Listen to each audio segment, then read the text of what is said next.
네, 안녕하십니까 여러분. 이글스 에브리데이입니다. 영상 시청하시기 앞서서 구독과 좋아요 한 번씩 부탁드리겠습니다. 감기 때문에 목 상태가 좋지 않은 점, 조금 텐션이 떨어질 수 있다라는 점 양해 부탁드립니다. 류현진 선수 이야기입니다. 제가 한 열흘 전이죠. 또 류현진 선수 이야기를 하면서 이게 류현진 선수 계약 전 마지막 방송일 거다라고 말씀을 드렸는데 아직도 계약이 되지 않고 있습니다. 이 부분에 대해서 여러 가지 또 그간 쌓인 뉴스들, 썰들이 있어서 한번 풀어보려 합니다. 그래서 류현진 선수 같은 경우에는 지금 개인 훈련을 하고 있는 중인데, 만약에 한화이글스 계약을 했으면, 복귀를 결정을 했다면 스프링 캠프에 참여를 했을 텐데 그렇지 않은 상황이고 메이저리그 오퍼를 기다리고 있는 상황입니다. 아시다시피 메이저리그 스프링 캠프는 2월 말쯤에 시작이 돼요. 그래서 2월 말부터 바로 이제 연습 경기를 막 시작을 하기 때문에 그 전에는 계약이 들려와야 되는데, 제 예상에는 아마 이번 주 안에 조금 오래 걸려도 한 열흘 안에는 계약 소식이 들려오지 않을까 싶습니다. 메이저리그 계약이 될 수도 있고 한화이글스로 복귀를 할 수도 있는 상황이죠. 그래서 베이스볼 코리아에서 기자님들께서 이제 류현진 선수가 사실상 메이저리그 팀들과의 계약 막바지 상태다, 계약 막바지 상태다라는 소식을 한 일주일도 더 전해줬었는데 지금 아직도 계약이 되지 않는다라는 점은 조금 이상하게 생각해봐야 될 수 있는 상황인데, 보시면 제가 한번 정리를 해봤습니다. 여전히 류현진 선수는 일단은 메이저리그 잔류가 우선순위다. 어느 정도의 선, 우리에게 알려진 바로 의하면, 물론 이게 정확한 액수는 아니지만 1년에 $10,000,000라고 상정을 하면 1년 $10,000,000 이상의 오퍼가 오면 무조건 잔류한다라는 딱 이제 마지노선을 정해놓고 있었는데, 그 조건을 달성하는 오퍼는 온 것 같아요. 그래서 아마도 베이스볼 코리아라든지 뭐 여러 매체에서 류현진 선수 계약 임박 뭐 이런 소식이 들린 것 같은데, 그야말로 그 마지노선 액수에 딱 부합하는 정도의 오퍼만 온 것이 아닌가라는 생각이 듭니다. 그러니까 1년에 $10,000,000인데 뭐 예를 들어서 $800,000 보장에 $200,000 옵션이라든지 약간 간당간당한 거죠. 그 류현진 선수가 정해놓은 그 기준점에 간당간당한 오퍼들이, 예를 들어서 1년에 뭐 $1,200,000 계약이 왔으면 오케이, 그럼 메이저리그 해야지. 혹은 뭐 본인이 딱 추구하는 뭐 우승 도전 팀도 있었고 뭐 대도시 뭐 이런 여러 가지 조건들이 있었잖아요. 정확하게 부합하는 팀이었다면, 그런 조건이었다면 류현진 선수가 당연히 메이저리그 바로 계약을 했을 텐데 간당간당하다. 그렇기 때문에 류현진 선수 입장에선 전에도 말씀드렸지만 한화이글스라는 어떤 보험이라면 조금 어감이 안 좋지만 믿는 구석이 있기 때문에 내가 딱 요 정도 아니면 나는 한화에서 뛰면 되니까 딱 요런 배짱을 부리고 있는 상황인 것 같습니다. 뭐 그게 나쁘다고 전혀 생각하지도 않고요. 자, 어쨌거나 한화이글스는 최원호 감독 인터뷰에서도 나왔고 수뇌부가 이야기하기로는 류현진 선수에게 공식적으로 오퍼는 해놨다. 많이 알려진 바로는 뭐 4년 200억 정도 이야기가 나오고 있는데, 이렇게 생각하시는 분들 계실 거예요. 4년 200억 그럼 연간 50억인데 그럼 셀러리 캡이 되나? 그래서 또 하나의 썰이 뭐냐면, 한화이글스는 만약에 류현진 선수와 4년 200억의 계약을 체결할 경우에 첫 시즌에 한 100억 정도를 셀러리를 몰빵을 하겠다. 몰빵이라는 표현이 조금 어감이 조금 상스럽지만 어쨌건 많은 금액 퍼센테이지를 첫 해에 몰아주겠다라는 심산인 것 같아요. 그러면 셀러리 캡이 당연히 초과가 되죠. 셀러리 캡이 터지게 되고, 지금 한 30억 정도가 여유가 있는 걸로 알고 있는데, 만약에 류현진 선수에게 100억을 주면 그냥 계산만 해봐도 60-70억 정도가 넘어가게 되잖아요. 그럼 사치세를 물게 됩니다. 사치세만 한 30억 이상 이렇게 물게 되는데 괜찮냐 라고 하시는데, 제가 생각할 땐 괜찮을 거예요.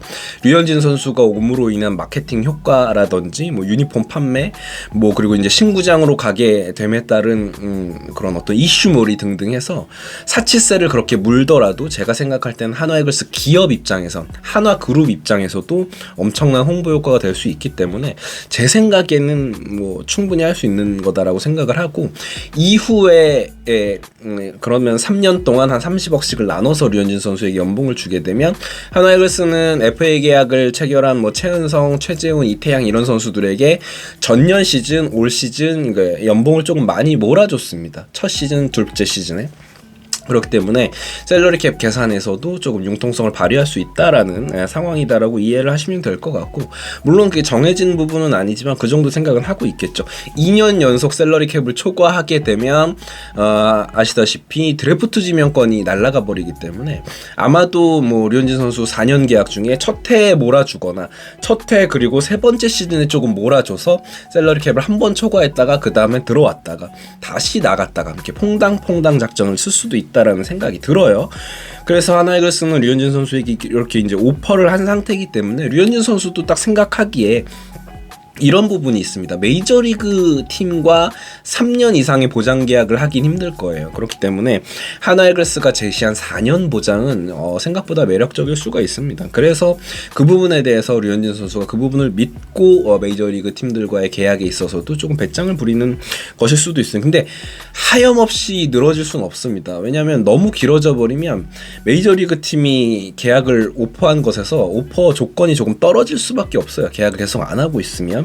지금 뭐 브레이크 스넬도 아직 계약을 안 한 상태다, 뭐 코디 벨린저도 계약을 안 한 상태다, 이런 것 때문에 류현진 선수가 FA 계약을 동일선상에서 미루고 있다라고 이야기하시는 분들이 간혹 계신데 전혀 상관이 없죠. 왜냐하면 코디 벨린저나 브레이크 스넬은 조금 미안한 얘기지만 급이 조금 한 단계 높은 선수, 거의 이제 A급 선수들이기 때문에 거기가 계약을 안 하는 건 진짜 그야말로 좋은 오퍼들을 기다리는 부분이고, 류현진 선수는 그것과는 그 선수들과는 조금 처지가 다르긴 합니다. 그렇지만 배짱을 부릴 수 있는 무언가 믿는 구석이 있다라는 부분에서 류현진 선수가 더욱더 그렇게 이제 강하게 나가고 있다라고 보시면 될 것 같습니다. 그래서 하나 이글스는 시즌이 시작한 이후에 와도 되니까 언제든지 돌아와 달라, 뭐 이런 뉘앙스인 것 같아요. 그리고 이제 최악의 경우는 뭐가 있냐면 류현진 선수가 메이저리그 계약을 합니다. 그래서 시즌을 뛰다가 생각보다 성적이 안 나와서 그 팀에서 방출이 될 수가 있어요. 웨이버 공시가 될 수도 있는데 그때 시즌 중에 하나 이글스로도 돌아올 수가 있습니다. 예전에도 이제 뭐 그런 선수들이 있었죠.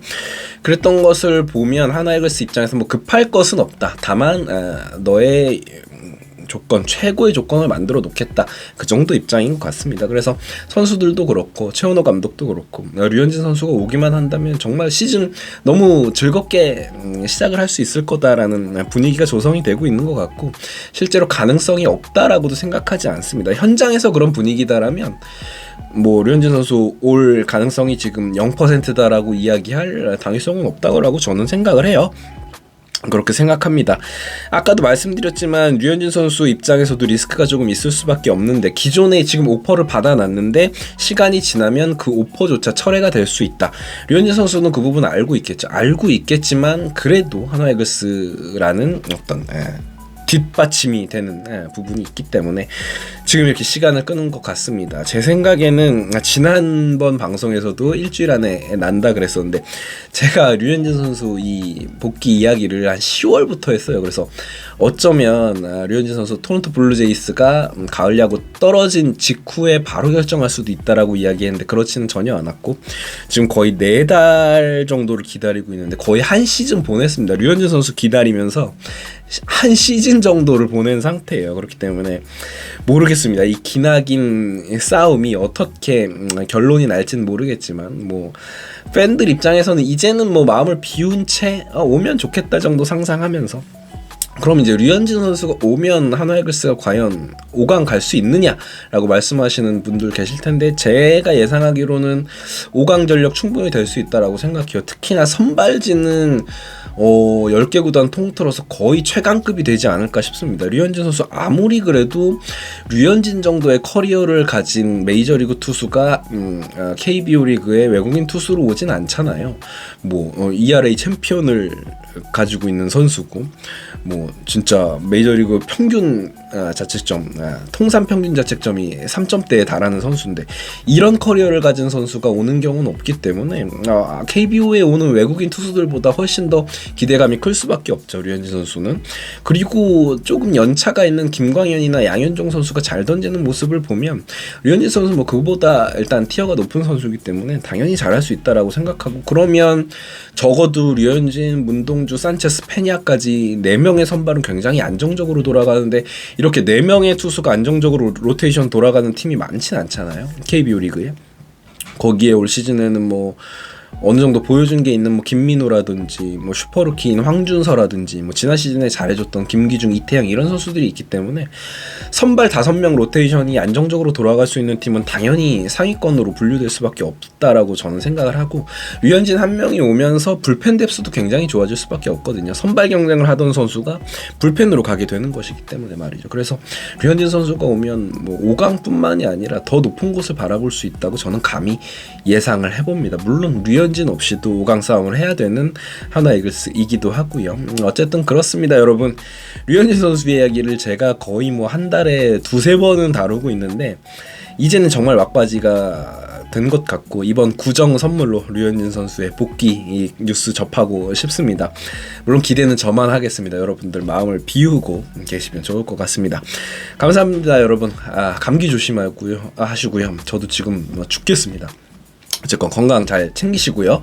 구독과 좋아요 부탁드립니다. 이글스 에브리데이였습니다. 감사합니다.